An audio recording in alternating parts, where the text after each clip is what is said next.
Yo, what's going on, guys? Crispy Flakes here. Welcome to Extra Crispy. So the 2020 NBA Draft is only a few days away. And for today's video, we got ESPN. They put together a little bit of a mock draft, man. A little mock draft. I think it's only for like the top 10 picks as of right now. So we're going to check those out and see if they make sense. You know, the worldwide leader in sports and stuff.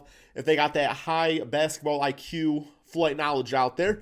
You know, or they may be making some poor choices. So you guys let me know in the comment section below.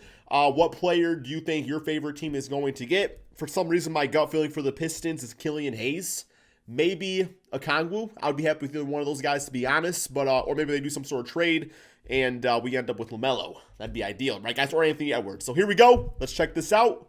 Let's get him in. Let's go to the picks. Mike Schmitz, along with Jonathan Gavoni, have created our mock draft. But Mike, you are on the clock at number one now. Here we go. Well, this is still very fluid. Anthony Edwards, James I don't know who these guys are. Mix, but we're going to go with LaMelo Ball at number one here. Okay. Burke said it. This kid is box office. He's 6'7". He has tremendous size. He's a wizard with the basketball as a ball handler. My only issue with LaMelo Ball going to the T-Wolves is just that I think it's like him and D'Lo, that's not a good fit. There's no defense in that backcourt. And in my opinion, you want the ball in both these guys' hands. Like, the reason that the Golden State Warriors got rid of D'Lo is just because, like, he was playing off ball. It's like he's a guy you want running your team, or he's not, like, as good. So I don't I guess maybe the Timberwolves, maybe they shouldn't be too picky out there and just draft talent. But I just feel like Anthony Edwards is the no-brainer fit for the T-Wolves. If it was a different team, then sure, LaMelo Ball, obviously you can go with him, man. But just it's just the fit feels so weird. It just doesn't seem right. He's electric in the open court, and he has that type of Showtime flair. It just doesn't seem right. Trae Young. Now, he's still improving as a perimeter shooter, his decision-making, his defense, but he would really give the Minnesota Timberwolves one of the most skilled under 25 big three in the NBA when you talk about him, D'Angelo Russell, and Karl Anthony. Now look at defense. All right, Anthony Edwards was the odds-on favorite. Gavoni and Schmitz go with LaMelo. Jay, what's your reaction to that? I think Edwards needs to be number one. Well, first, I only disagree with Schmitz and Gavoni when I want to be wrong. So why would I disagree with this? But LaMelo Ball is the pick if you're going by position. I think talent at the position you're looking for, because they already got a point guard. As well as a point guard, along with D'Angelo Russell at the shooting guard position. And Minnesota has a bunch of wings. So if you take Anthony Edwards, he's going to be, I think he'll be at the top of your list of talented wings, but he's going to be another wing in your cupboard. So I not think really. Is a good pick. I just happen to have Edwards. Like, Anthony Edwards is like he's a two. He is a two, and you put him alongside D'Lo with Jarrett Culver at the 3, you're set. Like, LaMelo and D'Lo, they're both point guards. You're gonna have a double point guard backcourt, man, with ball dominant guys. I don't know what this guy's saying. I don't know what he's saying. The number one overall prospect. I'm not sure Minnesota's the best place. Maybe it's better for him to go to Golden State or Charlotte or Detroit. Well, listen, look, I know LaMelo Ball is box office, but to me, he just don't fit well with D'Angelo Russell. Agree, Perks. Russell wants the I agree. ball in his hands. Thank you. And so do LaMelo Ball. So if I'm the Timberwolves, I'm taking Anthony Edwards. This kid is a flat-out stud, and he's an NBA scorer today. He 24 per game scorer. He has the athleticism of a Russell Westbrook, and he has the scoring mentality and scoring ability of a James Harden, in my opinion. And he could play off the ball. That's why I think he fits better with Karl Anthony Towns and also D'Angelo Russell. I don't see LaMelo Ball and D'Angelo Russell complementing making sense at all. Well. Yep. All right, so Perk thinks it should be Anthony Edwards. There's an efficiency issue there, too, with LaMelo. Shot 37% from the floor, 24 from three. And some defensive issues, as Mike noted. All right, Mike, let's go to number two. It's not great. Man, this is an intriguing pick. They won the title 2 years ago. They got their injuries. They're getting guys back healthy. Wiseman next. The organization, arguably, in the NBA. Who are they going with at number Wiseman. Well, like Minnesota, I would very much expect this pick to be in play as well on a different timeline than your typical team drafting number 2. But we're going to go with James Wiseman, the center out of Memphis. If you were building a center, positional exactly what he would selection. Look like. He's almost 7'1", 7'5" wingspan, 9'6" standing. Although I did just hear that, like, I don't know if it's a true rumor or not, because you never know these days.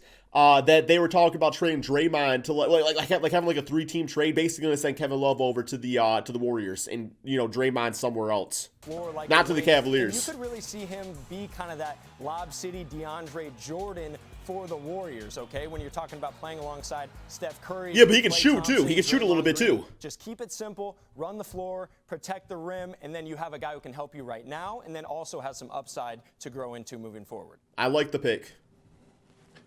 I think the thing with James Wiseman is he's a 7'1" Chris Bosh, left-handed. He can step away and shoot it. Will he be able to stretch it out to three-point range? Eventually. In the NBA is the big question, but his mobility is what sets him apart. And he's ultra smart both on and off the floor. Guys, who do you think is going to be better like throughout their career, James Wiseman or DeAndre Ayton? I'm very curious about those two. Like who's going to be better like when it's all said and done? He'll blend in really well with the Warriors. Yeah, I'm right there with you. Look, James Wiseman is a perfect fit. That's what Golden State need. And by the way, going there, he will be taught by a great group of vets in Steph Curry, Klay Thompson. Be surrounded by shooters. Draymond Green will teach him all the ropes. Look, this kid is the best big in the draft, hands down. I think he's ready to Okongwu, you can right make an now. argument. And he is the missing piece for the Golden State Warriors. And I'm telling you, he's that lob threat and that rim protector that the Golden State Warriors need. Plus, he put on 20 pounds of muscle during the offseason. Feels like it would be a great fit both ways there at Golden State. Number 3, Charlotte Hornets. Mike, who you got? I guess Edwards, Anthony right? Edwards Yep. to the Charlotte Hornets at number 3. And we're talking about, this is a number 1 type of talent, okay? 6'5", 230 pounds, 6'10" wingspan. Bro, I want Edwards in Detroit so bad. Any chance it happens? Downhill explosively with power. He can pull up, stop on a dime. He has step backs. He has all different NBA caliber dribble moves that allow him to get buckets. Dude's and a damn that's gonna beast. translate to the next level. So Charlotte gets a bona fide star here, a guy they can hand the keys to and say, be our number 1 scorer. I think Anthony Edwards is the number 1 overall prospect, and he's the best athlete in this draft. He can go either way off the dribble. He's excellent in transition. He's a human highlight film. He just needs to learn how to play. Doesn't make the best decisions as far as shot selection. I think he needs to. Yeah, no young player really does, though. Foul and score more points from the free throw line. But because he's so athletic and long-armed, he's got the ability to be an excellent defender if he puts his mind to it. And that's the question. Will he put his mind to it? I think he will. I think he will. Well, I'm going with LaMelo Ball. I think LaMelo Ball fits well with Devontae Graham.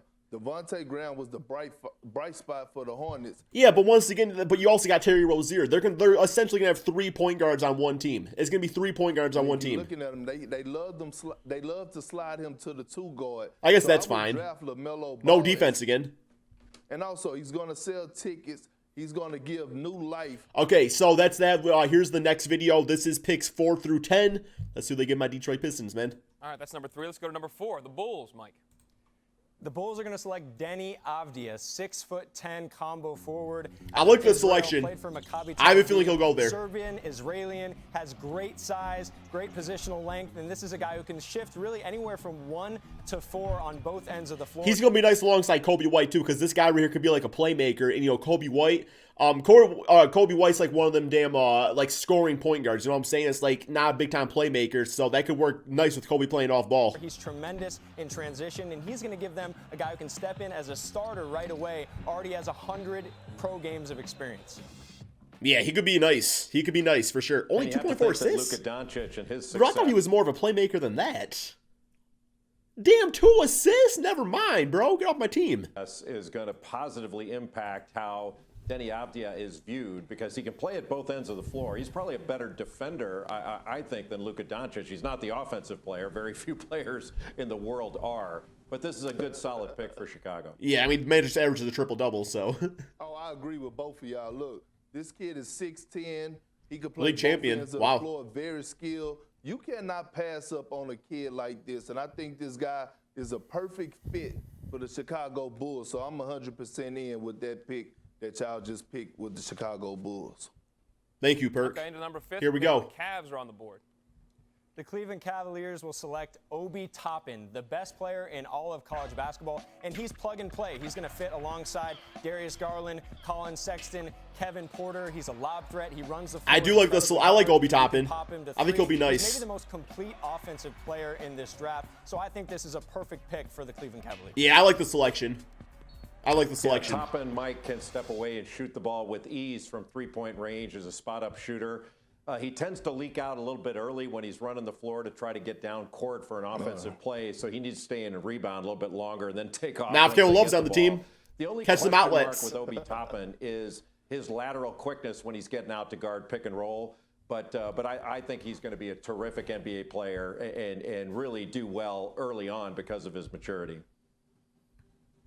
I agree. And if Cleveland knew better, they'll do better in draft Toppin. Look, you don't know what's going to happen. We don't know what's going to happen with Tristan Thompson, and we don't know what's going to happen with Andre Drummond. So drafting him along with the young core that they already have. Yeah, but he's not like a center anyway, so. In my opinion. He's not even a center. The first 5 picks are in our mock draft. LaMelo Ball goes number 1. Anthony Edwards, the odds-on favorite, goes 3. Wiseman in at number 2. Denny Advia out of Israel, number 4. And Obi Toppin, the Wooden Award winner, best college player last year out of Dayton, goes 5. All right, here we go. Number 10. 6. Mike Schmitz, where are we at? Well, number 6, the Atlanta Hawks are going to select Isaac Okoro out of Auburn. This kid is a big-time athlete, 6'6". Probably the best defensive player, right, in the draft? It really gives the Hawks exactly what they need defensively. Gives them I like the pick. Identity, someone who can guard 1 through 4 and handle the ball. And really, so who's really left for Detroit? And at number 7, Patrick Williams out of Florida State. This is Patrick Williams. You know what? Damn, only averaged 9 points a game, though. I've heard this kid's got really good potential, man. Like Paul George potential. Not the sexiest of picks. Not the sexiest of picks, but I wouldn't be mad. I would not be mad. I would not be mad if we got Patrick Williams. I've heard really good things about him, so I wouldn't be too mad. Is the biggest riser in this draft. He has an NBA-ready body, 6'8", 225 pounds, 7-foot wingspan. Reminds you a little bit of maybe an OG Anunoby type. Has a ton of upside. I'll take him. At number 8, the New York Knicks going to get their point guard of the future in Tyrese Halliburton. Good selection. On the floor, analytics models have had him as a number 1 or number 2 pick all season long. He can really shoot it. Top 2 pick, He's really? A perfect fit next to R.J. Barrett. And then at number 9, the Washington Wizards get their rim protector of the future, and that's Onyeka. Good selection. Okongwu, the best shot. I want him a lot too. Draft. Doesn't need the ball offensively to be effective, and defensively reminds you a little bit of Bam Adebayo with his ability to sit down, slide, defend, pick and roll. Yeah, good selection. And then at number 10, the Phoenix Suns get Devin Vassell. Reminds me a little bit of one of their wings already, Mikal Bridges. Yep. This is a kid who can guard multiple positions. He can shoot it from 3. Shot over 40% from 3 this past season at Florida State. He's a late bloomer. Has a ton. But what like power forwards are available at that point? That's what they need is a damn power. Well, I guess they got Cam Johnson, so maybe it's better to just go like best available. Ton of upside to grow into. So the or maybe a point guard, backup point guard. Wing there. And this is a strong group. These are guys who could potentially end up being better than some of those prospects drafted ahead of them. Teams really like the back end Patrick of Williams, the top 10 in this draft. A year ago, people would have been shocked to see Okoro, Williams, and Vassell in the top 10. Halliburton and Okongwu maybe more expected to be on this stage. Jay, what jumps out at you 6 through 10? Okay, I don't really care what they got to say about him, man, if I'm being 100% honest. But yeah, that was the videos that I saw released. There might be more on the ESPN channel if you want to check out the entire draft. I really only care about top 10, though, man. So yeah, that's all we got for this video. Thank you all so much for watching. Be sure to drop that like, subscribe if you're new to the channel, and peace out.